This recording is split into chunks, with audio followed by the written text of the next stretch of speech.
अस्सलामुअलैकुम YouTube family, कैसे हैं आप सब। उम्मीद करते हैं आप सब ठीक होंगे और खैरियत से होंगे। तो आज जो हम न्यू रेसिपी बिल्कुल लेके आ गए हैं आपके लिए, वो है मशहूर तारिक रोड की चना चाट रेसिपी, जो कि बहुत ही मज़ेदार टेस्टी होती है। तो आइए चलते हैं रेसिपी की तरफ।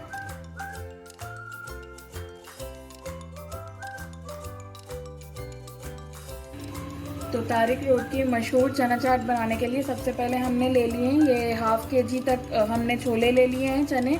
ये आप अपनी रिक्वायरमेंट के हिसाब से ले सकते हैं, आपको जितने चाहिए उस हिसाब से आप ले लेंगे। उसके साथ ही हम जो है प्याज ले लेंगे, जो कि हमने बारीक अच्छे से चॉप कर ली है प्याज को। ये हमने तकरीबन 2 अदद मीडियम साइज़ की प्याज ली थी, इसको बारीक बारीक अच्छे से चॉप कर लेंगे आप। प्याज के साथ हमने ले लिए हैं टमाटर ये 2 अदद हैं, 2 अदद हमने इसको बारीक बारीक चॉप कर लिया है जिस तरीके से प्याज के लिए हमने। साथ में हम टमाटर के साथ ले लेंगे आलू, ये भी हमने 2 अदद लिए हैं आलू मीडियम साइज़ के, इसको भी इस तरीके से आप बारीक चॉप कर लेंगे ताकि फिर हम इसको हल्का सा बॉईल करें। ये चाट में डालने के लिए बॉईल करेंगे तो ये अच्छे से गल भी जाएंगे, बिल्कुल इसको थोड़ा सा टाइम लगेगा बॉईल करने में। साथ में ही हमने दही भी ले लिया है इसके साथ, क्योंकि दही मेन इंग्रेडिएंट होता है, इससे जो है बहुत अच्छा सा चाट बनता है और इससे एक फ्लेवर भी बहुत अच्छा आता है। दही के अंदर भी अभी हम मसाले ऐड करेंगे। साथ में हमने जो है ये इमली भी ले ली है, इमली भी हम जो है आप इस तरीके से एक कटोरी के हिसाब से ले सकते हैं। अभी हम इसका पल्प बना के जैसे चटनी के फॉर्म में चाट में शामिल करेंगे। अब आ जाते हैं मसालों की तरफ। तो मसालों में हमने सबसे पहले ले ली है कुटी हुई मिर्ची हाफ़ टी स्पून, लाल मिर्ची 1 टीस्पून और नमक हस्बे ज़ायक़ा लेंगे आप। साथ ही में जो है हम और ये वाले मसाले ले लेंगे। इसमें हरी मिर्ची ले लेंगे, बारीक हमने काट ली है हरी मिर्ची को, बिल्कुल इससे अच्छा बहुत टेस्ट आएगा चाट में। साथ में हमने ज़ीरा पाउडर ले लिया है 1 टीस्पून तक, और चाट मसाला आप हस्बे ज़ायक़ा जितना आपको पसंद है उतना लेंगे चाट मसाला। और 2 बड़े चम्मच हम ले लेंगे बेसन, क्योंकि जो चाट में फुल्कियाँ डलती है, क्योंकि ये रोड स्टाइल है और बहुत ही मज़ेदार होते हैं, तो इसके अंदर हम फुल्कियाँ बना के डालेंगे। तो ये हमने बेसन ले लिया है, बेसन के अंदर सिर्फ जो है हम नमक डालेंगे, ज़ीरा पाउडर और लाल मिर्ची डालेंगे। तो अभी हम स्टार्ट करते हैं इसको बनाना। तो जी अब हमने ये बेसन ले लिया है फुल्कियाँ बनाने के लिए, तो अब हम इसके अंदर डालेंगे ये हस्बे ज़ायक़ा नमक, हम थोड़ा सा इसके अंदर डाल देंगे। और जो है ये लाल मिर्ची पाउडर हम डाल देंगे थोड़ा सा, तकरीबन हाफ़ टी स्पून के जितना हम डाल देंगे इसके अंदर, क्योंकि जस्ट फॉर टेस्ट होता है ये। और थोड़ा सा हम इसके अंदर ज़ीरा पाउडर डाल देंगे, वो भी ऑलमोस्ट जो है हाफ़ टी स्पून तक हम डाल देंगे। और फिर इसको पहले मिक्स कर लेंगे इसको, और फिर उसके बाद हम इसके अंदर पानी डाल के इसका जैसे बैटर फॉर्म में बना लेंगे पेस्ट की तरह, ताकि इसकी फुल्कियाँ अच्छे से बन जाए। हम इसके अंदर थोड़ा थोड़ा सा पानी शामिल करेंगे, आपको बिल्कुल देख के करना है ताकि जो है ये एकदम से बिल्कुल पतला ना हो जाए। इस तरीके से थोड़ा सा हम और पानी ऐड करेंगे इसके अंदर। अब इसको अच्छे से मिलाएंगे हम, इसको ज़्यादा ना आपको पतला रखना है ना गाढ़ा रखना है, बिल्कुल मीडियम फॉर्म में, जिस तरीके से फुल्कियाँ बनाते हैं हम या पकोड़े बनाते हैं उस तरीके से ही आपको ये रखना है। बिल्कुल बेसिक मसालों से बन जाएगा ये, और बहुत ही मज़ेदार सी ये बनती है फुल्कियाँ, बिल्कुल सॉफ्ट सी बनती हैं। इस तरीके से आप इसको आहिस्ता आहिस्ता करके मिलाते रहेंगे, थोड़ा थोड़ा पानी ऐड करते जाएंगे, एकदम से नहीं करना आपने पानी ऐड। इस तरीके से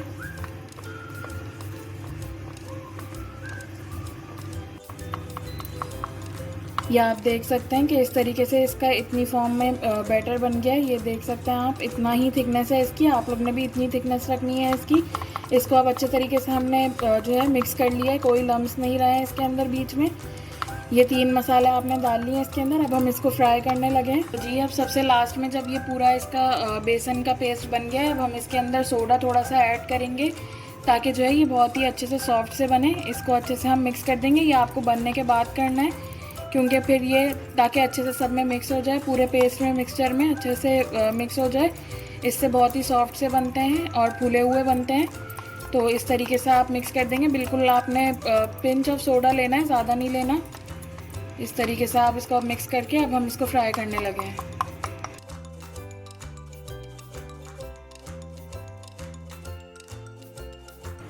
तो जी जब तक फुल्कियों का पेस्ट बन रहा है, तो अब हम इसके अंदर जो है ये आलू ऐड कर देंगे, ये जो हमने बारीक बारीक काट लिए थे।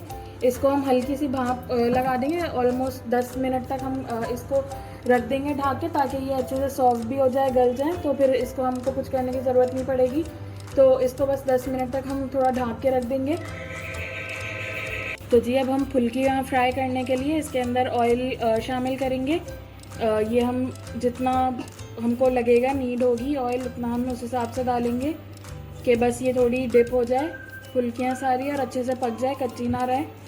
इस हिसाब से आप भी ऑयल डाल लेंगे। अब जो है हम इसकी फुल्कियाँ बनाते हैं, जो बेसन का पेस्ट बनाया था हमने। तो जी अब हम जो है फ्राई करने की तरफ आ गए हैं फुल्कियाँ। इस तरीके से आप ये डाल देंगे इसके अंदर। साइज़ आप लोग के ऊपर डिपेंड करता है। ये अभी ये फूल के बड़ी भी हो जाएंगी। इस तरीके से आप एक कोई चम्मच लेके खाने के चम्मच से आप इस तरीके से ये डाल सकते हैं। और जो है ये अभी फूल जाएंगी तो फिर अब हम इसको पानी के अंदर जो है भिगा देंगे ताकि ये अच्छे से सॉफ्ट हो जाए। इस तरीके से आप ये सारी डाल देंगे जो भी हमने जितना भी पेस्ट बनाया है। तो जी इस तरीके से आप देख सकते हैं कि अब हम इसको पलटाने लगेंगे। जो भी आपको लग रही है कि ये एक तरफ से पकने लग गई है तो उसको अब हम पलटा देंगे इस तरीके से। इस तरीके से आपने पलटा देना उसको। तो जी इस तरीके से आप देख सकते हैं कि ये दोनों तरफ से पक चुकी है। अच्छे से हमने इसको टर्न कर लिया था। तो ये देख सकते हैं आप लोग, इस तरीके का कलर आ गया है इसका ब्राउन। बस इसका आपने लाइट ब्राउन सा करना है।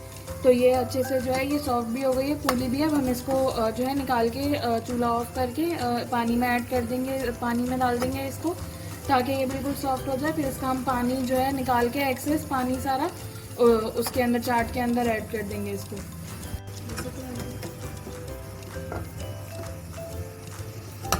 तो जी आप लोग देख सकते हैं कि इस तरीके से अब हम इसको निकाल लेंगे सारे जो भी ये थे फुल्कियाँ। इसको अब हम निकाल के इसका थोड़ा एक्सेस ऑयल निकलने तक इसको रख देंगे 2 मिनट के लिए ताकि जो भी ये ऑयल है अच्छे से निकल जाए।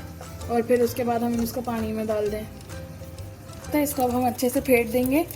इसको फेंटने के बाद जो है अब हम इसके अंदर मसाला ऐड करेंगे। पहले इसको अच्छे से हम बीटर की मदद से इस तरीके से फेंट लेंगे ताकि इसके कोई लम्स भी बाकी ना रहें। बिल्कुल ये जो है स्मूथ हो जाए बिल्कुल। इस तरीके से आप देख सकते हैं कि ऑलमोस्ट इसके सारे लम्स जो हैं ख़त्म हो गए। ये बिल्कुल स्मूथ फॉर्म में आ गया है, बिल्कुल क्रीमी फॉर्म में आ गया है। तो अब हम इसके अंदर मसाला ऐड करेंगे। जो ये हमने जो है नमक लिया था वो ऐड कर देंगे, थोड़ा सा नमक हस्बे ज़ायक़ा ये हम ऐड कर देंगे इसके अंदर। लाल मिर्ची हम ऐड कर देंगे और चिली फ्लेक्स ऐड कर देंगे। ये इस हिसाब से हम चिली फ्लेक्स ये डाल देंगे और ये थोड़ी सी लाल मिर्ची डाल देंगे टेस्ट के लिए, ये ताकि दही में भी अच्छा टेस्ट आए। और साथ में हम जो चाट मसाला लिया था वो चाट मसाला इसके अंदर ऐड कर देंगे। बहुत अच्छा फ्लेवर देगा चाट मसाला इसके अंदर। और थोड़ा सा हम जो है पिंच ऑफ ज़ीरा पाउडर ऐड कर देंगे इसके अंदर, जस्ट फॉर टेस्ट के लिए ये फ्लेवर ऐड करेगा। इस तरीके से इसको भी अब हम जो है मिक्स कर लेंगे। देख सकते हैं आप लोग ये कलर इसका बिल्कुल जो है उसी स्टाइल का आ गया है जिस तरीके से हम बाहर खाते हैं चना चाट ये। तो जी अब हमने एक ट्रे ले लिया, उसके अंदर हम ये छोले सबसे पहले ऐड कर देंगे। इस तरीके से ये छोले हमने नीचे सबसे पहले डाल दिए छोले। और जो अब हमने दही इसका रेडी किया था और ओवरनाइट हमने इसको सोक किया है। और फिर उसके बाद हमने इसके अंदर थोड़ा सा सोडा डाल के कुकर के अंदर बॉईल कर लिया है ताकि ये जो है बिल्कुल अच्छे से सॉफ्ट हो जाए। तो अब जो हमने छोले लिए थे अब हम उसके ऊपर जो है ये दही का जो हमने पेस्ट बनाया था उस तरीके से ये हम जो है फैला देंगे सारा दही का। और जो ये बहुत मज़ेदार सा होता है। और दही के अंदर भी हमने सारे मसाले ऐड किए हैं तो और अच्छा फ्लेवर आएगा इसका दही का। इस तरीके से हम ये सारा दही को ये छोलों के ऊपर फैला देंगे। और फिर जो हमने ये सारी प्याज और टमाटर लिए थे और आलू लिए थे वो हम इसके अंदर फैला देंगे। और प्याज हमने 2 अदद लिए। तो जी प्याज का टेस्ट काफ़ी अच्छा लगता है, 2 अदद मीडियम साइज़ की लिए। अब हम ये टमाटर जो हमने बारीक बारीक काटे थे वो हम ऐड कर देंगे इसके अंदर, बिल्कुल बारीक चॉप हुए थे। और जो हमने आलू को भी बॉईल करने चढ़ा दिया था वो अच्छे से गल गए थे। तो अब हम ये आलू को भी इसके अंदर ऐड कर देंगे। आप देख सकते हैं इसकी शक्ल से ही कि गल गए ये अच्छे से। ये हमने इसके अंदर ऐड कर दिए हैं आलू भी। तो जी आप लोग देख सकते हैं कि अब हम इसको मिक्स करने लगे हैं। कितना बिल्कुल कलरफुल और ऑथेंटिक बिल्कुल चना चाट लग रहा है। इस तरीके से आप इसको मिक्स करेंगे। मिक्स करने के बाद हम फुल्कियाँ इसके अंदर ऐड करेंगे। ये देख सकते हैं आप इसको पूरा जो दही था ये बिल्कुल अच्छे से कितना बिल्कुल टेस्टी लग रहा है। इस तरीके से आप इसको मिक्स कर देंगे। अब देख सकते हैं आप लोग ये अब हम फुल्कियाँ इसके ऊपर रख देंगे। और इस तरीके से आप लोग की मर्ज़ी है कि अगर आपको तोड़ के डालना है इसको या साबुत डालना है, वो आप लोग के ऊपर डिपेंड करता है, आप लोग जिस तरीके से डालना चाहें। वैसे इन दी एंड इसको टूटना तो है ही, तो आपकी मर्ज़ी है कि आप इसको किसी भी तरीके से डाल सकते हैं। इस तरीके से आप इसको ऊपर गार्निशिंग के तौर पे इसको रख सकते हैं। और फिर ऊपर से हम जो इसकी पापड़ी होती है, चाट पापड़ी, तो वो भी हम इसके ऊपर डाल देंगे। तो जी देख सकते हैं आप, अब हम इसकी पापड़ी से गार्निशिंग कर देंगे। और आप लोग को अपना फीडबैक ज़रूर दीजिएगा कि ये मज़ेदार सी चना चाट पापड़ी कैसी बनी है, और जो है हम कमेंट सेक्शन में ज़रूर बताइएगा। मिलते हैं आपसे अगली रेसिपी के साथ। Thank you for watching. अल्लाह हाफिज़।